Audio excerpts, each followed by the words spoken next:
অসম প্ৰকাশন পৰিষদ আৰু গ্ৰন্থ বিক্ৰেতাসকলে যিটো গ্ৰন্থমেলা অনুষ্ঠিত কৰে প্ৰত্যেক বছৰে এই বছৰো তেওঁলোকে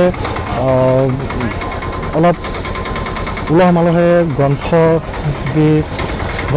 উৎসৱ আয়োজন কৰিছে। অসম গ্ৰন্থমেলা আয়োজিত হৈছে অসম অভিযান্ত্ৰিক মহাবিদ্যালয়ৰ যিখন খেলপথাৰ আছে সেই খেলপথাৰ প্ৰাংগণত অসম গ্ৰন্থমেলা।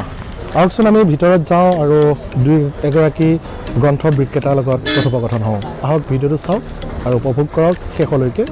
চেনেলটোলৈ যদি প্ৰথম আহিছে ছাবস্ক্ৰাইব কৰক, লাইক কৰক, শ্বেয়াৰ কৰক। আৰু গ্ৰন্থমেলাৰ বাকৰিলৈ সকলো আহক, ইয়াৰ পৰা কিতাপ ক্ৰয় কৰক, তাৰে আশা কৰিছোঁ।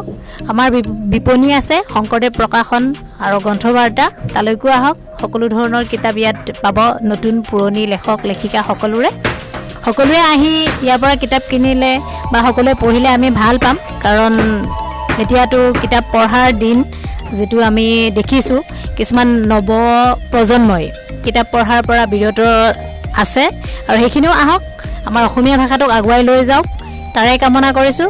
আৰু আমাৰ ইয়াৰ ইউটিউব চেনেলটো সকলোৱে চাব বুলি আশা কৰিছোঁ। ধন্যবাদ।